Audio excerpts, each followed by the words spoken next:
Watch out, watch out, watch out, watch out!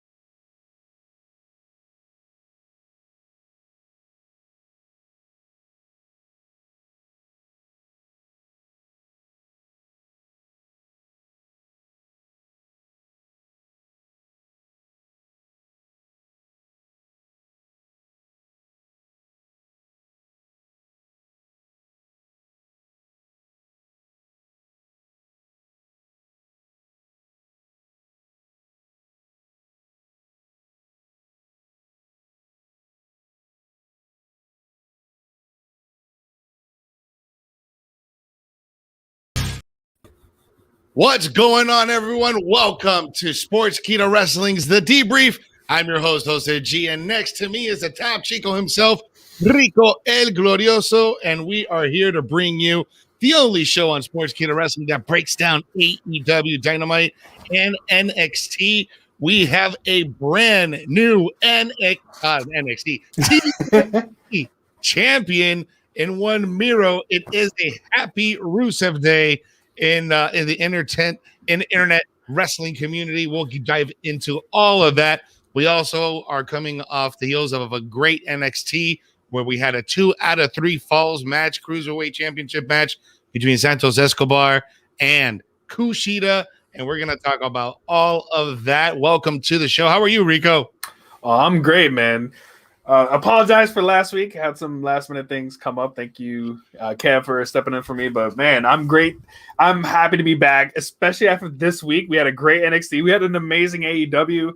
It just keeps getting better and better. Not only are we going to be having a new pay-per-view for NXT coming up in June, at the end of this month, we have Double or Nothing. So it just keeps getting better and better. But how are you doing, Jose?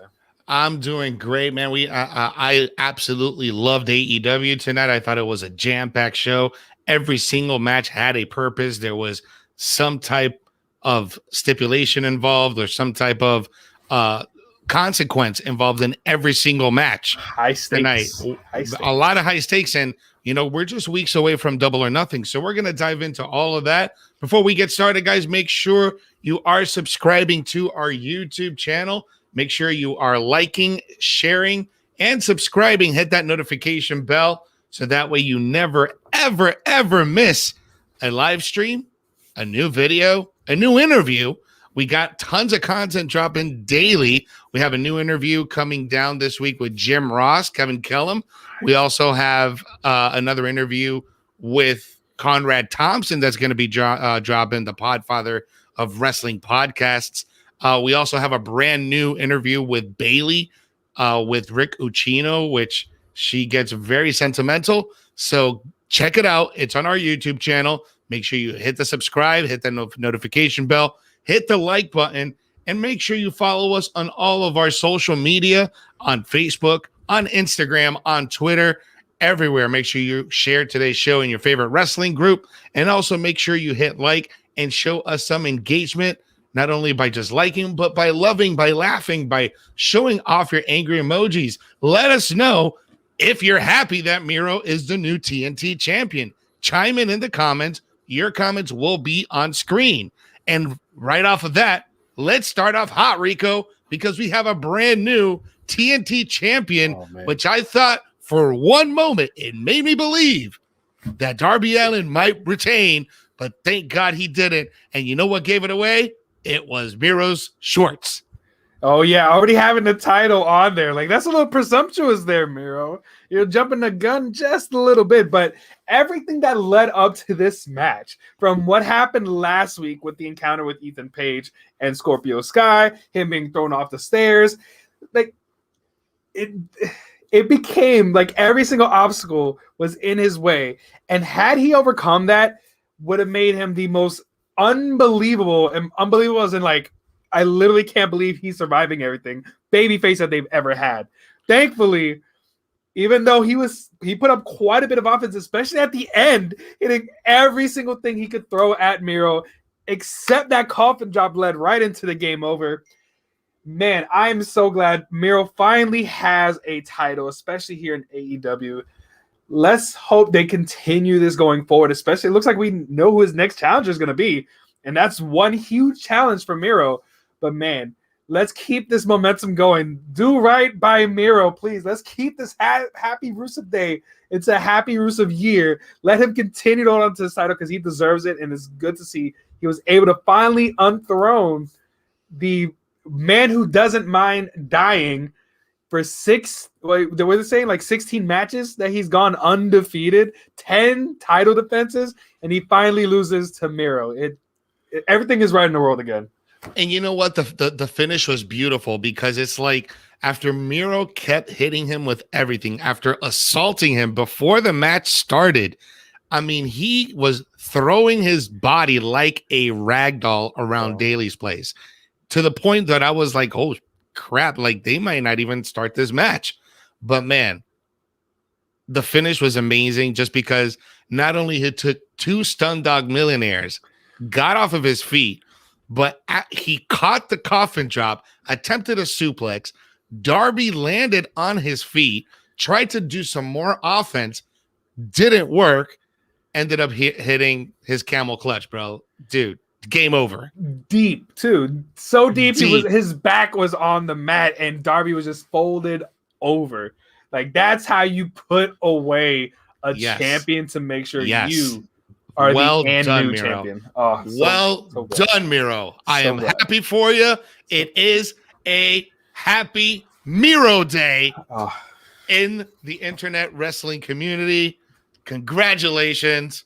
Have a great time. I can't wait to see your Twitter reaction. I'm definitely going to be checking that out.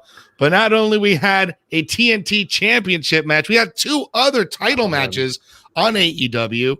We had the Tag Team Championship match, the Young Bucks going up against SCU. If SCU lost, they are disbanded and no longer as a team, and that's exactly what happened in what was a pay-per-view quality Tag Team Championship match.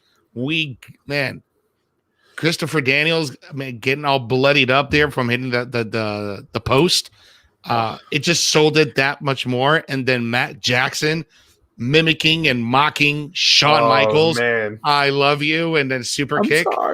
I'm sorry. I love you. Oh, man.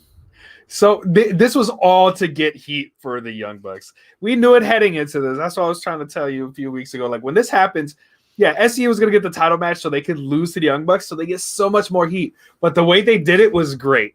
Like, especially with all that blood. Like, CD was just gushing out blood. So much blood that he bled on Matt Jackson's Jordans, bro. Like, it was like what they were saying. It was $1,000 shoe. I'm not a big sneakerhead, so I'm not sure exactly what shoe it was. But having extra blood on top of it, I'm sure it does not do great for the value. But not only having that spot, having that moment, having that WrestleMania moment of when HBK retired Ric Flair and mocking it, just kept adding more fuel to that fire to make us hate the Young Bucks. Keep adding to those "you sold out" chants that they were shouting the entire time. But it was what we expected. They found a heelish way to win, especially with the Good Brothers in their corner, using that cold spray that they've been using, that Nakazawa has been spraying on them at the end of matches, using that to spray it in CD's face, then using the cannon, just chucking it straight at his head that's already bleeding in order to set up the BTE trigger and to retain their AEW championships. So officially, SCU is no more. The former AEW Tag Team Champions, first ever AEW Tag Team Champions, are no longer there. It's all gone. And it looks like hopefully we're going to get a singles run from Frankie Kazarian because he showed out in this match. Oh, yeah. Has showed like he can still go while he deserves to be a singles competitor. And more likely, CD, he's getting up there in age. It's time to really set into your role as like the chief, the head of talent, essentially, is what he's doing along with the EVPs and the Young Bucks and Cody Rhodes and Kenny Omega. So let him set into his backstage role. That's where he's going to really be able to shine and help everybody else develop. But Cass can still go, man. He looks like he gets younger every single time he's in the ring, especially in these matches. So yeah, we'll see what the future's going to hold for SCU, man. Oh, absolutely. And here's something I wanted to bring up. Chris Martinez on Facebook is saying, I wish they kept the cameras on SCU and not go to the locker room with Mox and Kingston. What did you think about that? That was kind of a huge moment, of this tag team historically being together for over 15 years. and being disbanded in, a high-profile tag team match.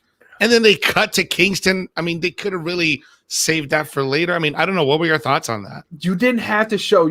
We could have easily assumed that it was Kingston and Mox that destroyed the dressing room. You could have completely cut that out. You could have gone to the segment that we had later anyway of the Elite in the dressing room, because they said it there. They pretended like we didn't see what happened before, when even Gallows was the one like, I bet I know who did it. It was Moxley and Kingston. Right there, that would have settled it. You wouldn't need to cut away and show Kingston and Moxley destroying the dressing room when they already addressed it. And all that was to set up, the Young Bucks calling out the next two opponents, which was going to be the Varsity Blondes, who are the new number one contenders. Now the SCU lost tonight. They're going to face them next week. And then they called out Mox and Kingston at Double or Nothing, just like we knew what was going to happen. This is such a huge moment for a team, just like you said, that's been together for such a long time. That's been the video vignette that they had before, leading into the match, talked about all of their history, especially with the Young Bucks. That should be your focus. Not a throwaway scene where Kingston and Mox are going into the Elite's locker room, tossing everything around, to have a poop joke where Mox is like, all right, I'm going to go blow up the bathroom. Like, haha, that's cute and all, but like, man, this is a pivotal moment. SCU is no more. They put so much into this storyline of, hey, as a tag team, if we lose one more match, we're done. And we just had that moment happen, and then you cut away, and then you have to play back to it as a replay of when Kaz and CD were hugging in the ring. Come on, don't do them like that. It's just unwarranted for SCU, man. They deserve way more better than to have that be their final scene in a replay. Like, focus them on the ring, have them hug it out, have them have that moment, one last moment together, and then it's. I mean, we got to see that. We got to see them hug it out when they cut back, but it was just like a bloody. I don't know, man. Like, if I'm across Kazarian, let's clean you up and then I'll give you a hug, okay, bro? Not only do we got to worry about COVID, but we got to worry about bloodborne pathogens as well. So, but not only we had that amazing tag team championship match, we also had, for the first time ever in AEW, a New Japan Pro Wrestling title being defended on Dynamite with the New Japan Pro Wrestling IWGP United States Championship match. The champion, Jon Moxley, going up against the New Japan legend, third generation New Japan wrestler, Nagata. Bro, Nagata, bro. That was fun to watch, man. That was so much fun. That was so stiff. Yuji Nagata versus Jon Moxley. It's exactly what we expected. They talked about so much about how a fearsome striker Nagata is, and we saw it. We saw some of those stiff kicks. We saw some of those chops, man. But he can still go. He's talking about wanting to wrestle until his 70s. The way he's going, he can still do it. The guy doesn't even look like he's 53. He does not look 50 anything, bro. Like, he can still go. He held his own against Jon Moxley, out of all people. But as to be expected, I think this was a great, Forbidden Door crossover event, having Yuji Nagata being there to challenge for Jon Moxley's IWGP US Championship. But man, especially the sign of respect afterwards, just everything that Jon Moxley did, everything Yuji did afterwards, like, it just goes to show, like, this is just the first and possibly a lot of future crossover matches that we're going to get between New Japan and AEW. And I'm here for it. If we get anything more like what we saw here, I'm here for it, man. I love it. New Japan's really getting that exposure, because they're double downing on not only AEW, but on Impact Wrestling too, with Juice Robinson and Finlay over there. Yeah. With Finjuice. So, they're like we say in Spanish, ellos lo que están guisando ahora, they're the ones really benefiting out of this deal. But let's talk about the new Mox ring music. Licensed themed. We got a licensed music. Wild Thing. He came out to Wild Thing. How do you feel about that? Because I wasn't such a fan. Is this Rick Vaughn? I think that's the kind of what they're going for. They're kind of going with a little major league kind of thing here where, he just shows. I'm just waiting for Mox to have glasses like I'm wearing right now and putting them on right before the match starts. But that would imply that he needs to have his own mascot, just like in the movie, where the mascot's hyping up the crowd. Yeah, right. Everybody says Wild Thing, but I guess it'll go better if it go, when the crowd hops on it and then everybody's singing Wild Thing, then maybe I'll get on it. But I think it would make more sense, especially in Japan, because they really try to show like it was Jon Moxley, how he would be in Japan, but here in the States, like really going up against, New Japan Star, calling his finisher the Death Rider as opposed to Paradigm Shift. So like, I think they're really trying to, it was like pretend like you're in New Japan, but we're seeing it here in AEW. So I think that's something that would probably go over really well over there in Japan, having a classic US, song that people are familiar with, as opposed to, a song that's created as an entrance music. But it caught me off guard because I was getting everything set up. I'm like, wait, what? Like, am I still watching? Like, is TNT putting on, Major League right now as opposed to actually going over to AEW? But,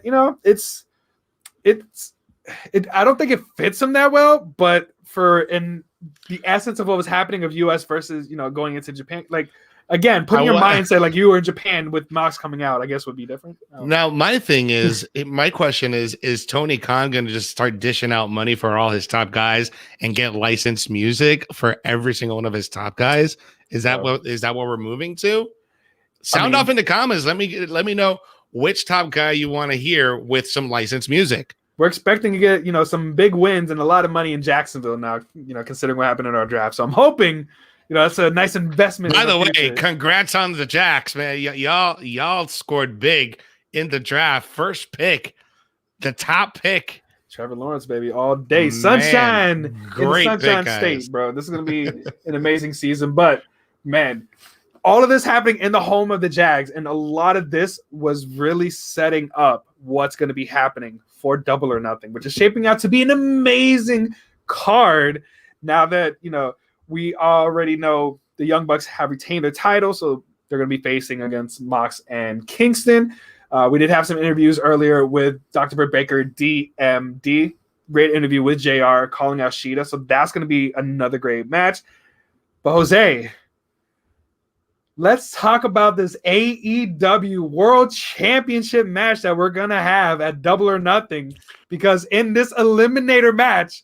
Hold on, let me guess. Is it a triple threat? Are we getting a triple threat match? Guess what? In your World Championship match, you're getting a triple threat. We got Bobby Lashley and Drew McIntyre, and we have all that happening over there. And Braun Strowman, guess what we're going to have here in AEW? We're going to have Kenny Omega, Pac, and Orange Cassidy. So I'm actually a little bit more excited that Pac didn't get the clean loss. Like, it was looking like what was going to happen coming off of last week. But what is your take on Kenny Omega defending against Orange Cassidy and Pac for his AEW World Championship? I'm actually very intrigued on this just because I don't think I've seen Kenny Omega defend a title in a triple threat match before. I can't remember. If you guys know, please chime in the comments and let me know. But it's very intriguing because I know he meshes well with Pac just because we've seen that before. But Orange Cassidy is something completely different. It'll be interesting to see how these three guys tell an amazing story inside the ring, because it will be a great story. We just got to see how this finish comes on, just because, the Achilles tendencies of Kenny Omega, Ton Callis, the entire elite being there. So more than likely, Omega is in good shape to actually retain this because it's triple threat rules. Triple threat rules. Omega's going to win. Yeah. He's going to win. But just the way that they set this up, because it was actually pretty entertaining back and forth going between Pac and Orange Cassidy. Starting off from the beginning where Orange Cassidy puts his glasses on Pac. And I'm not going to lie, Pac looks good in some dark aviators, but he wasn't having it. He crushed him up. Man. But even after, a little onslaught, a little early suicide dive, he had a backup pair. So I don't know where Orange Cassidy's, he must have a good deal with Ray-Ban or whoever is supplying these sunglasses. But it was a good back and forth, and it came down to shenanigans. Don Callis came out, distracted Pac. Kenny Omega comes in with his AEW Championship, hits Pac with it, and that leads to a double countout, which led to the triple threat. But I think this is going to be a really good mix, because you have the completely serious technical wrestler in Pac. You have essentially the comedic wrestler in Orange Cassidy. And then you have Kenny Omega, who's a perfect blend of both. because we've seen what he can do with a blow-up doll, with a 9-year-old girl, actually having wrestling matches with them and telling an entertaining story. So I think all three of them together are going to mesh really well and tell a great story, but this has to be Kenny Omega's win. He's not on his downfall just yet. The belt collector story continues. Even if you put him in a triple threat, I'm not sure who this is supposed to protect. I'm guessing protect Pac. I think Orange Cassidy will take the pin, but anyway, we're getting these three guys out of all people for the AEW World Championship at Double or Nothing. It's not what you would expect, but I think it's still going to be quite the entertaining match when it comes down to it. Yeah, I think so, man. And Double or Nothing is already shaping up, with just within weeks, it's already being very well put together. And that leads me to, to our next portion of AEW is the huge announcement that Cody Rhodes had for Double or Nothing. And it looks like he's going to have his one-on-one match with an Olympic boxer. Surprise, Jose. Just like we predicted a couple weeks ago. Look at that. I thought he did a great job. Cut an amazing promo, really harping on, the U.S., the American dream versus UK and everything that he's fought for. And even talked about, in great detail about Jacksonville. So I give him props to that. But, also bringing up his daughter, being born white and black, really taking in both identities, but shunning none of them. Like, he did a great job cutting that promo. But what I think was the biggest hook, of course, was the very end when he said, Justin Roberts, this is for you to pay attention. For one night only, I'm not going to be the American Nightmare. I'm going to take up the mantle, that only me or my brother could do. So I'm going to do it this time. It's going to be Anthony Ogogo versus the American Dream, Cody Rhodes, which I thought was really great. Which means, like, how can he lose if you're going to take up your dad's nickname heading into this? Like, you're stacking the chips way too far in your favor to not take a big loss. But he called out Anthony Ogogo, so that's going to be the match we have at Double or Nothing. So let me pick your brain, and this is from one of our viewers watching us on our YouTube channel. Thanks for watching us, and thanks for subscribing. He's asking, hey, Jose, how do you feel about Cody's promo? In this good question, what do you think we need WCW and Attitude Era back? I say it like this. People didn't like Cody's promo because how is it political? I'm saying this because we're not allowed to speak your opinion anymore. So, overall, I think the promo was pretty inclusive, don't you think? Yeah, I don't think he tried to get, too political. It was really trying to set up more of, I've been able to achieve so much, especially here in America, and trying to make the American dream. But guess what you're trying to do, Anthony Ogogo? You came here from the UK, not to make the UK dream or the England dream. You came here for the American dream. So it's really saying that, even though he kind of disrespected him by draping the Union Jack over him last week, guess what? At the end of the day, you're the one here trying to make a name for yourself. The way I've made a name for myself, my dad made a name for himself. That's why I'm using his name. So it's not so much political. It's so much, the whole USA versus another country kind of thing, kind of angle. So especially, Anthony Ogogo being an Olympic boxer for the UK. So I think that's really where it leads more to. So it's just like that. It kind of harkens back to the whole USA versus, a foreigner kind of concept that's going here, which is fine. But we're going to see a lot more references to other wrestling things in a little bit. So AEW is really picking and choosing what works well for them right now. So in this matchup, this works out better, just because of, just the dynamics between the two, as opposed to what we're going to see a little bit later when it comes to the coronation of the Pinnacle, Jose. How did you feel about this segment? Did it remind you of a little something? Oh, yeah. I know you're a huge fan of one Stone Cold Steve Austin, Jose. I actually absolutely loved it. As much flack as I give AEW from time to time, I actually love this because it was a great little salute to Stone Cold Steve Austin. I mean, you had a great segment where the entire Pinnacle is riding high on their victory from Blood and Guts. They each get $1,000 watches from Tully Blanchard, showing them off. I want one of those. Gives out a great promo where MJF references himself now to the new demo god, the king, the new king of AEW, bro. The new GOAT, the self-proclaimed GOAT. So, just adding all those heat elements, and I thought that was fantastic. And then I honestly thought we were not going to see Chris Jericho tonight. No, because of last week. I thought that he'd probably be back on the road with Fozzy, probably getting some music done. But no, he showed up. He was at Daly's place tonight. And not only he was at Daly's place, but he gave the entire Pinnacle a champagne bath. That's right. A lot of bit of the bubbly, as either bit of the bubbly, Excalibur or Tony proclaimed. But yeah, so if you guys didn't see it, if you don't remember the segment with Stone Cold and the beer bath and the Authority, or even Kurt Angle and the milk bath, this time we get a champagne bath, which Sammy has. It's good that they let the youngest guy do it because he has a lot of like video game control. You could tell because he was directing that water pump pretty well, being able to soak up the entirety of the Pinnacle. And then, of course, they were trying their best to do their little slip and slide impersonations from we've seen before in the past. But really, the main thing was they had set out a challenge earlier because Chris Jericho, as you saw, he had a dislocated shoulder, but you saw it all, bandaged up. But they said that Santana got arrested because of assault from attacking MJF with a fork during Blood and Guts, which that's part of the rules. Like, there is no rules. So why are you going to call the cops on that?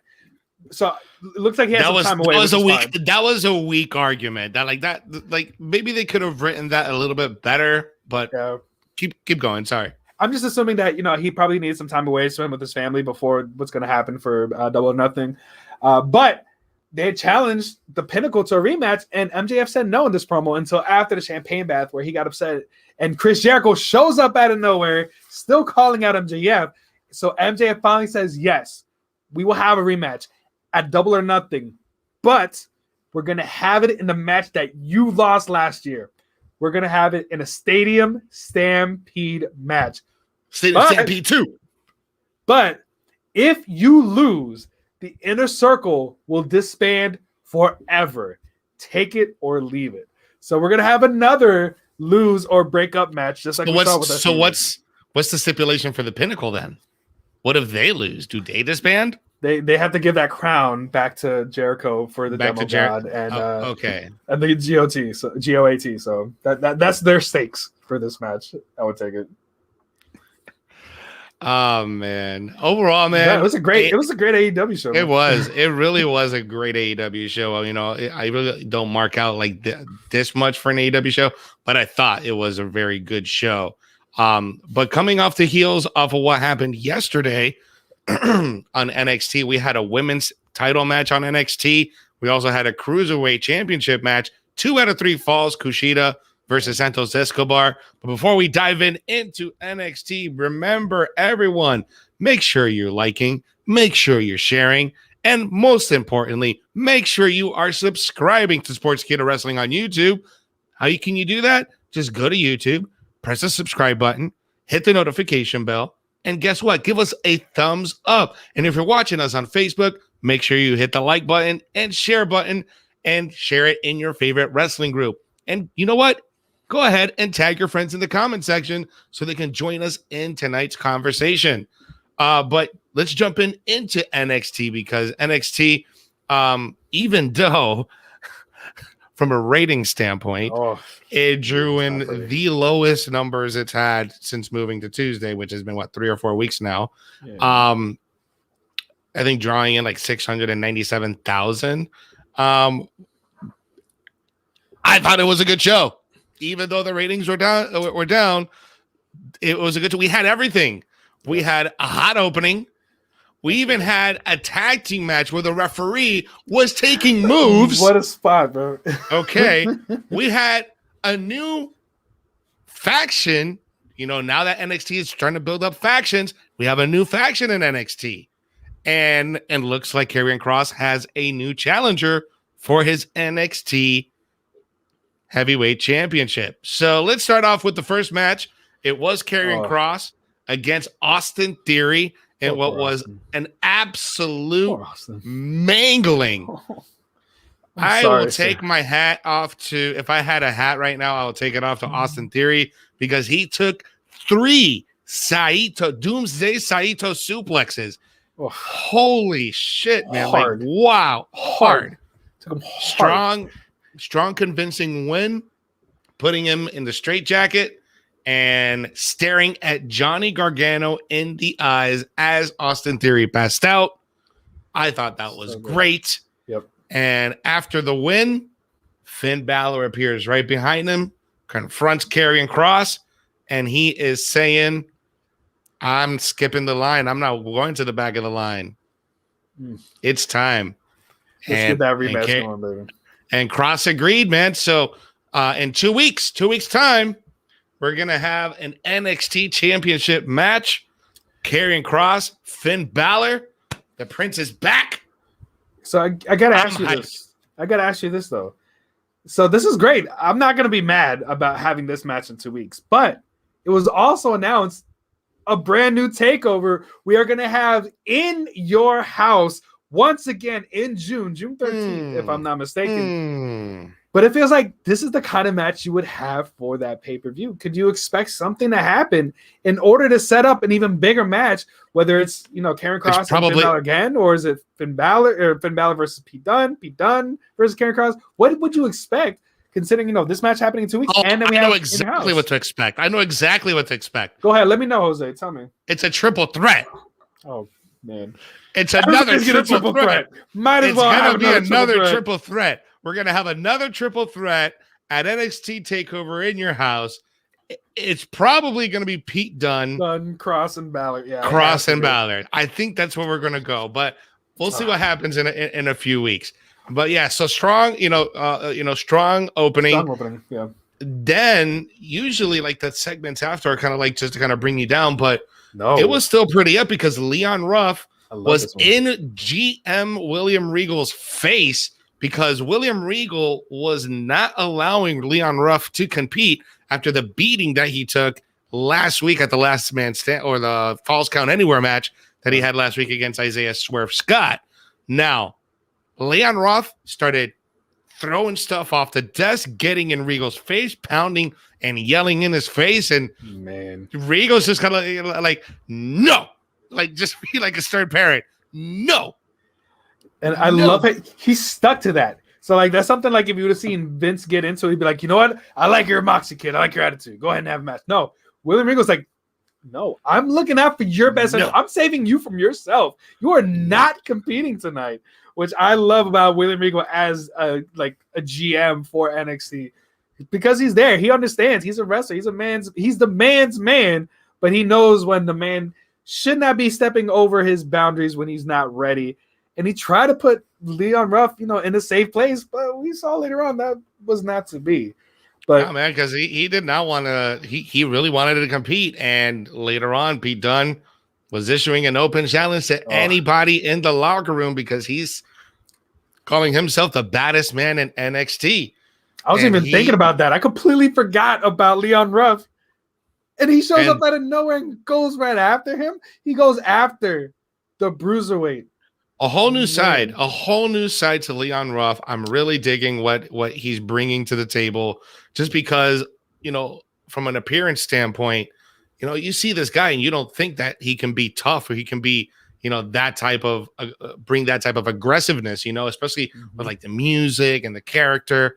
He's the babyface, but he's bringing an edge to that babyface that, listen, I'm not going to be pushed around and I'm going to make my point one way or another. And he did it. He lost, but he still made his point that he's willing to, take a beating and get his fingers broken. Poor Leon Ruff. He that was a rough outing for him, to say the least. But another person that has a pretty rough right now, Alexander Wolf was supposed to have a match against Killian Dane, but he was disqualified thanks to a stomach flu problem. So I was thinking this was going to lead up to something else, like with the Leon Ruff thing, but this didn't. This just to show that, the match that was supposed to happen between Alexander Wolf and Killian Dane is going to be postponed until later on. But man, let's talk about these two badass ladies that we have nothing but love for here in NXT. We had the defense of the NXT Women's Championship, Raquel Gonzalez, going up against our girl, Mercedes Martinez. Man. Can you split the title? Can two people hold the title at the same time? I don't know, man. Can we have them be like dual champions? Because I wanted both of them to win, but man, they threw it down. And as much as Mercedes tried, as much as all her experience that she had, and even though Raquel had the power advantage, not by much, she had that power advantage. It showed at the end when she hit that chokeslam powerbomb move that she does to put away Mercedes Martinez, man. Raquel my heart was broken because I absolutely love Mercedes Martinez, Puerto Rican, Boricua representing Latinas everywhere. But so is Raquel Gonzalez. And she shares my namesake, Gonzalez. How can I hate that? You split between the two, man. And you know what? I love her too. She is amazing. Yeah. And the fact that after the match, backstage, that Raquel Gonzalez took the time to go to Mercedes Martinez and tell her respect. Man, that's a slow babyface turn coming for Raquel, and Dakota Kai ain't having it. I would hope, because Jose, who was the babyface and who was the heel in that match? Because whatever they told the crowd or whatever noise they were piping in, there was boos for Raquel and Mercedes, which was the whole time like I thought Raquel was babyface now because of everything that happened, with Bianca and Rhea and the moment that they had in the ring. They were still booing. I want to see this again. I think we can make a 3-match build up off of this. Like probably maybe 2 out of 3, and then have the steam off match at TakeOver. I don't know. It does make sense. Like, have like a non-title match where Mercedes gets the win. So it's like, oh, okay, she gets another shot at it. And then whether it be, somebody blows it, like Io gets involved or Dakota gets involved, that makes sense to me. So, I mean, we'll see. We're only, 3 weeks away, essentially a month away from, 4 weeks away from In Your House. So they got some time to build it. If somebody's going to build up a great storyline, it's going to be NXT, especially with the women's division. But absolutely. And Steven Chambers here is talking here about Raquel and Mercedes, that he had a great match, but believes that Io will get her rematch at TakeOver In Your House, because we haven't seen Rio in several weeks. That's true. Yeah. No, that makes sense. I just think that this is Raquel's time right now. Sorry, Io. As much as I love Io Shirai too, this is Raquel's time. But you were speaking about bullies with Mercedes and Raquel Gonzalez. We got a new faction of bullies that are here on Tuesday nights. Jose, who did we get to meet on Tuesday? We got to meet the new members of Hit Row. Hit Row Records has his own faction, Isaiah Swerve Scott group, unveiling. They're all artists. So not only they're artists, but they're also athletes. One of them, the lady, the woman, she used to be, was it an actress, or what did she used to do? Let's see. Well, her name is Brandy. I think it was like Brandy Jackson, who's now going by BFAB. BFAB, yeah, I believe she was an actress. But then we had another signee, Francis. I forgot his last name, but he's now known as Top Dollar. AJ Francis. Francis, Top Dollar, and of course we know Ashanti, the Adonis. I think he's just going by the Adonis now. But man, they dropped the promo, bro. Acclaimed who? Like, all right, Acclaimed had one solid line last time with Brian Pillman Jr., but like Top Dollar threw some bars. BFAB almost had some bars. Ashanti looked like he was gonna have some bars, but then he got a little too excited. So it looks like he's gonna be like the Cedric Alexander, like the little hothead of the group. That's what it's feeling like right now. But I just like the fact that they did it subtly. They did it from the backstage vignettes with Isaiah Swerve Scott in the studio, little by little, and now he finally introduces his squad.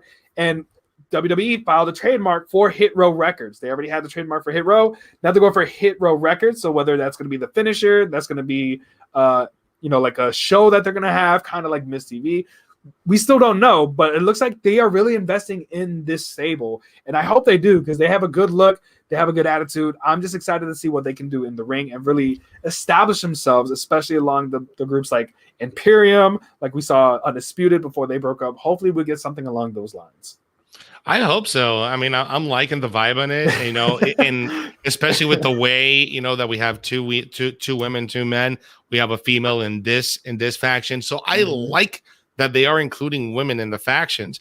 And yes, James Espanto Fernando Taguay saying that hit row record. So Adonis is the Suge Knight. No, I think that's Top Dollar. It looks like Top Dollar. Top Dollar is going to be their Suge Knight. You would think so, especially with his size and his build. But I mean, when it takes, when it's somebody, that needs to take care of something and make sure something gets done that's not on the clean side, I think that might be the Adonis's role. But again, remains to be seen. I'm just excited to see, this stable, especially, with all black members. Like we saw the positivity, like what we saw from the Hurt Business before they shut that down way too early. But hopefully we're going to see something great with Hit Row. And if anybody's going to do it right by them, it's going to be NXT. So, this could be their time, especially without an Undisputed Era. But speaking of Undisputed Era, Jose, not only did we get Kyle O'Reilly getting a solid win over Oney Lorcan, we saw his long-lost brother finally make his return, but they're not going to be teaming up. What happened after Kyle O'Reilly defeated Oney Lorcan, Jose? Well, so we got to see one Bobby Fish, make his triumphant return to NXT because after the match, Kyle O'Reilly was jumped. He was jumped by, I forget, it was. Help me out, Rico. Oh, after the match? Oh, I just assumed that was Pete Dunne. Pete Dunne came out with Oney Lorcan. Pete Dunne was actually attacking jumping Kyle him. O'Reilly. Yeah, so then that's when Bobby Fish came in, helped him out, cleared out the ring. Then Kyle O'Reilly staring at him. He's like, "Listen, I appreciate you that you're back. I appreciate you got my back, but right now I'm kind of doing my own thing." And then Bobby is back. He's like, "I get it. I see what you're doing. I'll just see you down the road." I got my own. I got my own thing. Yeah, I got my own things to do. Yeah, so it looks like Bobby Fish getting a solo run too. It's gonna be weird because seeing these two together for such a long time tagging, it's weird. I've really never seen Bobby Fish in that solo capacity. So hopefully he surprises us. I was gonna say maybe he can be as great on the singles scene as Roderick Strong, but I guess Roderick Strong really did leave because ever since he put in his 2 weeks notice, he has not come back. And I was hoping he would come back in some capacity or something. Well, there hasn't been any press releases about that. Yeah, right. So he's not been released, but he's taking some time off. He hasn't been on TV, so hopefully Bobby Fish doesn't go that same way. Hopefully he could possibly even get a TNT an NXT North American Championship. Yeah, cross promotions. The NXT title will be defended on AEW, and the TNT title will be defended on NXT. The forbidden door is open, Jose. You never know what could happen. It truly is. But who knows? Maybe we'll get Bobby Fish in North American Championship title picture. You never know what could happen with Bobby Fish, especially with Kyle O'Reilly really gunning for that top spot, but it's kind of crowded right now, which, like you said, might be a triple threat unless they decide to make it a fatal four-way and add Kyle O'Reilly to the mix when it comes to In Your House. But yeah, so I know you guys were talking about it in the chat. We did get a nice little segment with Cameron Grimes trying to win an auction for a $2 million house, only to be bought out by the $1 million man himself, dropping 20 mil for this house. This house don't cost 20 million. Oh no, I'm out. Yeah, but it's funny, just like Steven Chambers saying, funny promo with Grimes and DiBiase. It's funny. I love the interactions, but it's getting old, and I wonder where they're going with this. Imagine he has to show up on NXT, right? DiBiase has to show up on NXT. I would assume so. Like, what's the end game here? What is going to be the finish to this storyline? Are we going to have a match between the $1 Million Man and Cameron Grimes? I highly doubt it. But are we going to have the $1 Million Man maybe be the manager for the Diamond Mine? Oh, can he be that valet for that stable or for that person, whoever that person or stable is? And that's not a bad idea. And have him face off like against the $1 Million Man's prospect. Is that where this is going? What do you think? I like the idea of him being the manager for the Diamond Mine, but I think just the simplest way of thinking about it would be DiBiase shows up at In Your House, and of course Cameron Grimes is gonna challenge him to a match, but it's like, no, I'm have somebody else that's going to fight in my stead, like somebody that's going to represent him. And then it could be who the hell knows. It could be Dexter Lumis shows up as the paid man from Ted DiBiase to do his dirty work. Who knows at this point, but hopefully there is going to be a payoff, especially with how many times they've done this segment. I think it'd be a great spot at In Your House, especially with that kind of throwback pay-per-view, to have the $1 Million Man be there, but have, instead of having Andre the Giant, he has somebody else that represents him to defeat and dismember Cameron Grimes. Take him to the moon. I think that would be a really cool idea. We'll see. We'll see how that goes. But let's talk about this 2 out of 3 falls match for the NXT Cruiserweight Championship. Man, I love how all the falls happen in the last 10 minutes. Actually, not even in the last 6. Yeah. In the last 6, right before commercial break, right before the last commercial breaks, there's two falls. 1 submission and 1 pinfall. What? But it was a very entertaining match. I absolutely loved it. And it was a decisive win for Kushida against Santos Escobar. So where does this leave Santos? Do we put him in the North American title picture now? Do we put him in the NXT title picture now? Go up against Karrion. They will introduce the NXT Trios titles, and they're going to be the first ones. No. Oh, God.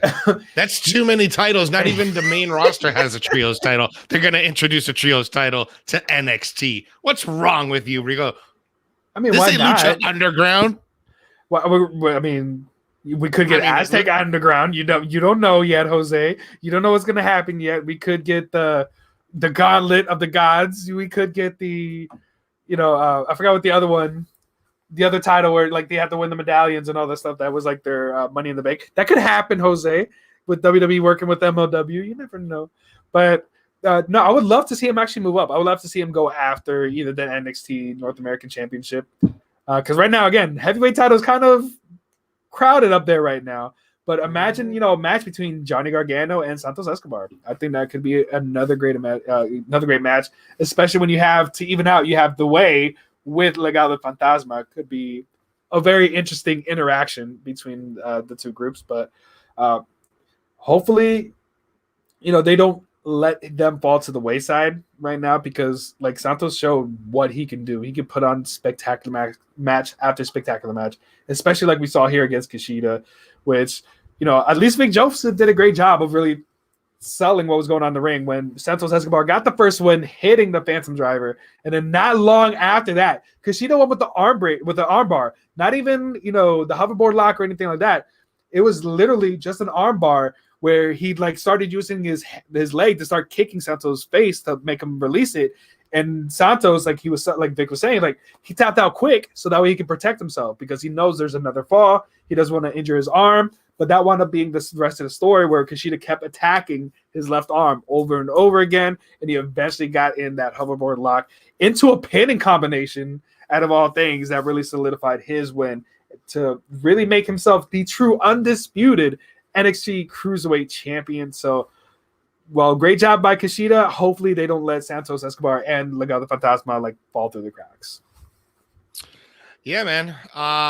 I thought it was well executed. We'll see what the next step is going to be for Santos Escobar. But overall, both shows were fantastic.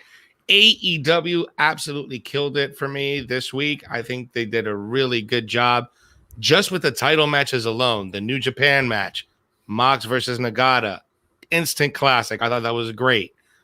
The tag team match, great storytelling with SCU. Mm-hmm. Then we had the TNT Championship with Miro finally being crowned the new TNT champion. So I think a lot happened in AEW, which I thought why it was the better show. However, NXT also put on a solid show. It was just unfortunate that the ratings weren't there for them this week.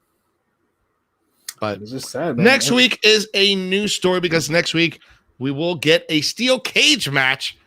And it's going to be a North American title match. Bronson Reed is going to go up against Johnny Gargano next week. So that should be a banger of a match. Quick prediction on that match, Rico.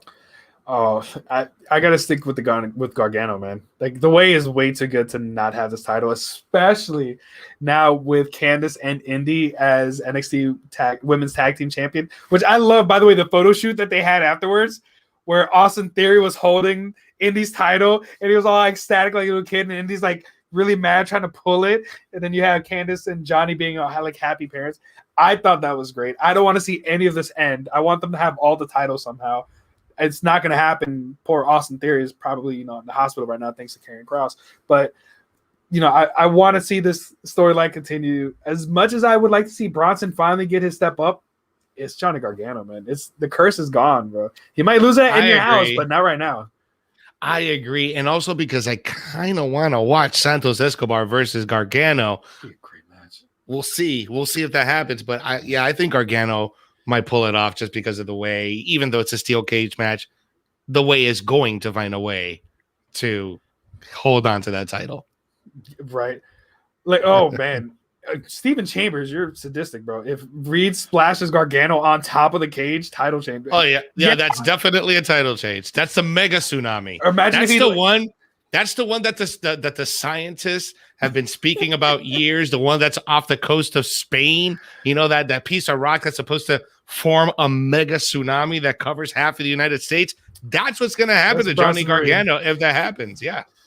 I wouldn't be surprised if it's something crazy like where he does a splash against the side of the cage and it collapses, but Johnny's feet technically hits the ground outside of the cage first, so he wins.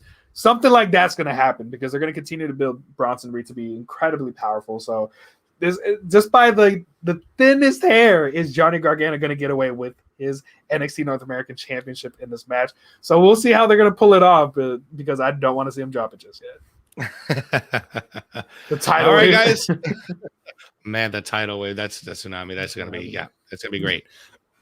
All right, guys. Well, that is it for our show tonight. Remember, guys, thank you so much for joining us. Remember to share tonight's show if you're watching us on demand. Also, if you're watching us on YouTube, make sure you hit that big old subscribe button and smash that notification bell. Also, if you're watching us on Facebook and watching us on demand as well, share this show in your favorite wrestling group and give us the thumbs up. Engage with the show. The more engagement we get, the more people watch this show. And Rico, before we go, to everyone that's watching that loves wrestling, what's the most important thing they can do while watching wrestling? Share everything that all of our content, everything we're doing. You put me on the spot. You're like, wait, what? What are you talking about? Enjoy wrestling, bro. You gotta enjoy wrestling. Don't worry about again the negativity about ratings and AEW versus. Just enjoy NXT. wrestling. Enjoy wrestling, guys, because it is such a great form of entertainment, and it brings us all together, especially with us here tonight. Enjoy wrestling, guys. Just enjoy it. Have a good night, guys. We'll see you next week. Later, guys.